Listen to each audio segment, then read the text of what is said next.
বাংলায় জন্মানো কি অপরাধ, নাকি বাংলার ট্যালেন্টকে ভয় পায় ওরা? যদি 25,000 টিচার স্কুলে গিয়ে না পড়াতে পারে, তাহলে এরা ইঞ্জিনিয়ার তৈরি করবে কারা? ডাক্তার তৈরি করবে কারা? আইপিএস তৈরি করবে কারা? আইএস তৈরি করবে কারা? ডাব্লিউবিসিএস তৈরি করবে কারা? ডাব্লিউবিপিএস তৈরি করবে কারা? টিচার হবে কারা? প্রফেসর হবে কারা? যদি গেটওয়েটাকে ফিনিশ করে দেওয়া হয়, কোলাপস করে দেওয়া হয়, তার মানে কি বাংলাকে পিছিয়ে দেওয়ার একটা পরিকল্পনা? এডুকেশন সিস্টেমকে কোলাপস করা মানে আমাদের ছেলেমেয়েরা ভবিষ্যতে লার্নিং মানে শিক্ষার সুযোগ না পেয়ে, এত টিচার যারা পড়ান তাদের বঞ্চিত করে শিক্ষার মানটাকে দমিয়ে দেওয়ার চেষ্টা করছেন না তো? এটা আমার মনে একটা কোয়েশ্চেন এসছে, কারণ আমি এই মাটিতে জন্মেছি এবং আমি বিজেপির টার্গেটগুলো বুঝি আর গভর্নমেন্ট অফ ইন্ডিয়ার টার্গেটগুলো। বড় বড় কথা বলে, তাদের দায়বদ্ধতা নেই, দায়বদ্ধতা ছিল না, এবং আমি বিশ্বাস করি এটা বিজেপি করিয়েছে এবং সিপিএম করিয়েছে। এর জবাব তারা আগামী দিন ভালোভাবে পাবেন। চোরের মায়ের বড় গলা, এই কথাটা একটা হিন্দি ভার্সন আছে, সেটা হচ্ছে চুরি তার উপর ছিনা চুরি। দুটোর মানেটাই কিন্তু এক। এখন যদি আমাকে কেউ জিজ্ঞেস করে যে চোরের মায়ের বড় গলা কাকে বলে, তো আমি অবশ্যই দেখিয়ে দেব যে আমাদের যে রাজ্যের মুখ্যমন্ত্রী তাকে। বক্তব্যটা উনি রেখেছেন, তো সেই বক্তব্যটা যদি আপনারা দেখেন তা অবশ্যই আপনারা বুঝে যাবেন যে আমি কেন বলছি কথাটা বলার কারণ আছে। বাংলায় যে এত বড় একটা দুর্নীতি হলো, বাংলায় যে এত বড় একটা দুর্নীতি হয়ে গেল, যার জন্য 26,000 চাকরি চলে গেল, তার দায় কে নেবে? যার দায় নেওয়ার কথা তিনি আবার দায়টা চাপিয়ে দিচ্ছেন বিজেপি সিপিএম কে। আচ্ছা, এই যে এত বড় একটা দুর্নীতি হয়েছে, এটা কি বিজেপি আর সিপিএম বলেছিল দুর্নীতি করতে? ওইটা যে দুর্নীতিটা যে হয়েছে, সেটা কি দেখার দায়িত্বটা কার ছিল, সিপিএম আর বিজেপির? আজকে তোমার এই দলের বা তোমার পার্টির মানুষজন এত বড় একটা দুর্নীতি করলো, যার জন্য এতগুলো লোকের চাকরি চলে গেল, তার দায় কে নেবে?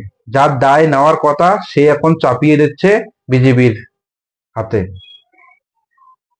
আপনারা ভাবুন তো, বাংলায় একের পর এক দুর্নীতি, একের পর এক দুর্নীতি, একের পর এক দুর্নীতি, তারপরেও কেমন করে যে মিডিয়ার সামনে এসে এইরকম করে ভাষণ মারে, খুবই দুঃখজনক এবং লজ্জাজনক।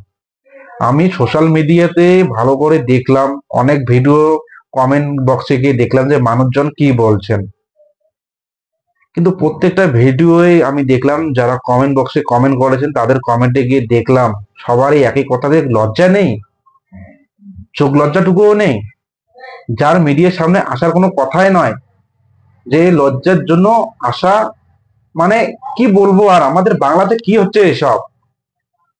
একের পর এক দুর্নীতি, একের পর এক দুর্নীতি, দুর্নীতি করছে আবার উপরছে বড় বড় গলা। আচ্ছা, বর্তমানে সরকারে কে রয়েছেন? টিএমসি তো। দায়িত্ব কিন্তু আপনার, সে দাঙ্গাই হোক তারপর যেটাই ঘটুক না কেন, কিন্তু ওনার একটাই, সব জায়গাতে রাজনীতি ঢুকিয়ে দিতেই হবে, সব জায়গায় রাজনীতি ঢুকিয়ে দিতে হবে। কারণ রাজনীতি ছাড়া ছাড়া কোনো কাজ করতে পারে না উনি। আমি এখানে কোনো পার্টির হয়ে কথা বলতে চাইছি না, আমি একজন সাধারণ মানুষ হিসেবে কথাটা বলছি। আমার চোখ আছে, কান আছে, আমরা সবকিছুই দেখতে পাই। আমার চামচাগিরি করতে পারবো না, এত কিছু ঘটনা ঘটার পরও যে চুপ করে থাকবো, কিছু তো একটা বলতে হবে। এত বড় একটা দুর্নীতি হয়ে যাচ্ছে, তারপরও কিছু চামচাগিরি করে দেখাচ্ছেন, লজ্জাটুকু কি নেই ওদের? আরে সব কিছু তোমাদের দুর্নীতির জন্য এতগুলো লোকের চাকরি চলে গেল, ওদের পরিবারের কি হবে? ওদের পরিবারে কারো মেয়ে আছে, ছেলে আছে, বুড়ো বয়স্ক মা আছে, তাদেরকে কে দেখবে? কি করে খাবে? কি করে চলবে সংসার? চাকরিতে যে ওদের গেল, ওটা কার, মানে কার জন্য গেল, কি কারণ? যদি আজকে এই দুর্নীতি না হতো তাহলে কি ওদের চাকরিটা চলে যেত? যদি দুর্নীতি না হতো তাহলে কি চাকরিটা চলে যেত? নিশ্চয়ই যেত না। কিন্তু তোমাদের কিছু দুর্নীতির কারণে আজকে অতগুলো লোকের চাকরিটা চলে গেল। যখন এই এই দুর্নীতিটা যখন প্রথমে কোর্টে গেল, আমাদের কলকাতা হাইকোর্টের যে শুনানিটা হলো, সেখানে যখন এই রায়টা দেয় যে এতগুলো লোকের চাকরি বাতিল হয়ে গেল, তখনও রাজনীতি, তখনও নাকি কিনে নিয়েছেন। তারপর ওই সুপ্রিম কোর্টে চলে গেল, সুপ্রিম কোর্টে যাওয়ার পর কিছুদিনের জন্য স্থগিত করে রাখলো, কিন্তু ওই সময়টা না এনারা মনে করেছেন যে না জিনিসটা মানে কেসটা খারিজ হয়ে গেল, কিন্তু তখন কিন্তু সুপ্রিম কোর্ট খারিজ করে দেয়নি। কিছুদিনের জন্য স্থগিত করে জিনিসটাকে ভালো করে গবেষণা করে দেখার জন্য স্থগিত করে দিল, যে আমরা খুঁটিনাটি ভালো করে দেখে তারপরে এর উপর রায় দেব। তার জন্য সময় নিয়েছিল। কিন্তু এনাদের কিছু চামচাগিরি কিছু লোক বা দলের কিছু লোক মনে করেছিল যে কেসটাকে খারিজ করে দিল সুপ্রিম কোর্ট, কিন্তু তখন কিন্তু সুপ্রিম কোর্ট খারিজ করে দেয়নি, অবজারভেশনে ছিল। এখন যখন এই রায়টা দিল তখন আমাদের মুখিয়া, আমাদের রাজ্যের মুখিয়া বলছেন যে আমি মানি না, এটা আমি মানতে পারবো না। আজকে আমাদের দেশের সবার উপরের যে কোর্ট সেই পর্যন্ত রায় দিল। এখন একটা ব্যাপার দাঁড়িয়ে গেছে, যদি কিছু একটা ঘটনা ঘটে, যদি সরকারের পক্ষে রায় আসে তাহলে খুবই ভালো, গণতন্ত্র সবকিছুই ভালো। যদি বিপক্ষে আসে কোনো রায় তাহলে হয় যে সেটা বিজেপি চক্রান্ত।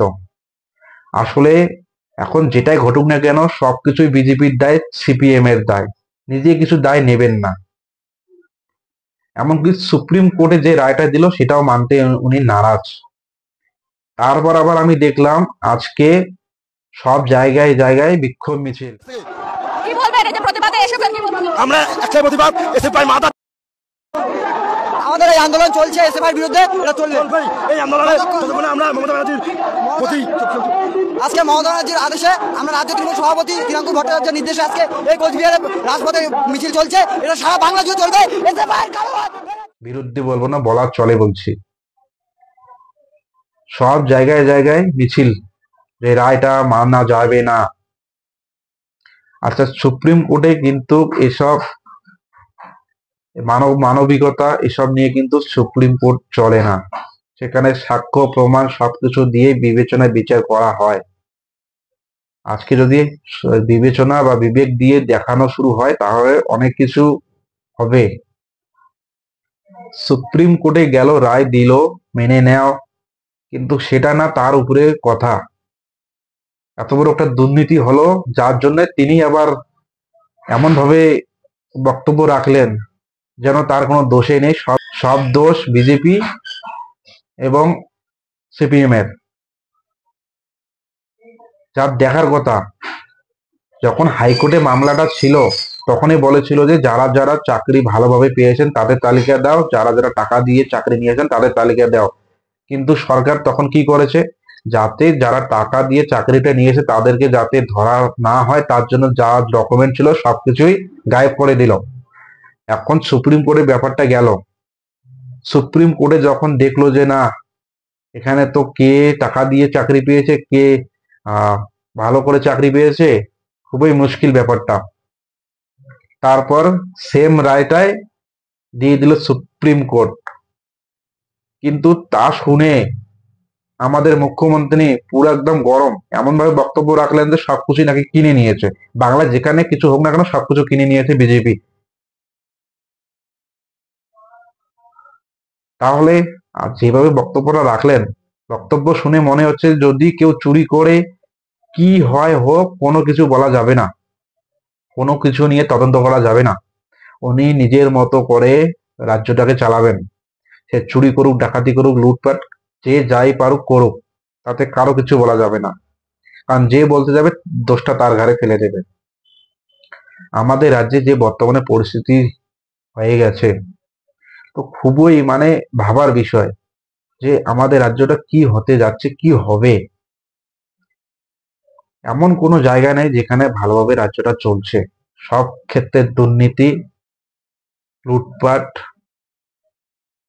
তারপর আমাদের যে রাজ্যের পুলিশ, পুলিশ তো এখন পুলিশ বলা যায় না, সিকিউরিটি গার্ড বলা চলে, মালিকের কথা মতো যেভাবে চলে। তো আমি ও বিষয়ে যাব না। আমি আজকে বিষয়টা যেটা আমি দেখলাম যে এতগুলো লোকের চাকরি গেল, কিন্তু যার জন্য গেল সে এখন উপরছে, মানে যে দোষী সেই এখন গলা ফাটিয়ে বলছে যে ওটা সেটা বিজেপির দোষ, সিপিএম এর দোষ। নিজের দোষটাকে ঢেকে রাখলেন। এবং এই জিনিসটা যাতে বাড়াবাড়ি সোশ্যাল মিডিয়াতে না হয় তার জন্য আবার কি করলেন, জায়গায় জায়গায় বিক্ষোভ মিছিল টিএমসির পক্ষ থেকে। তো দেখে এতটা হাস্যকর মনে হলো, না হাসবো না কাঁদবো, যে এতটা নির্লজ্জ কি করে হতে পারে। বিশেষ করে আজকে যারা বিক্ষোভ মিছিলে যারা যারা ছিলেন, বিশেষ করে আজকে যারা বিক্ষোভ মিছিলে ছিলেন, আমি তাদেরকে কথাটা বলবো, তোমাদের কি একটুকু লজ্জা নেই? ছি, লজ্জা একটুকুও নেই? তোমাদের কি বোঝার কোনো ইয়ে নাই?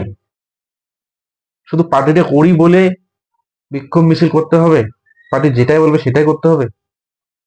আর একটু আপনাদের একটু ভাবুন, যেহেতু আপনারা জ্ঞানী গুণী লোক, একটু ভাবুন। সুপ্রিম কোর্ট রায়টা দিয়েছে, আর সুপ্রিম কোর্ট কারো কথায় চলে না, তার উপরেও বিক্ষোভ মিছিল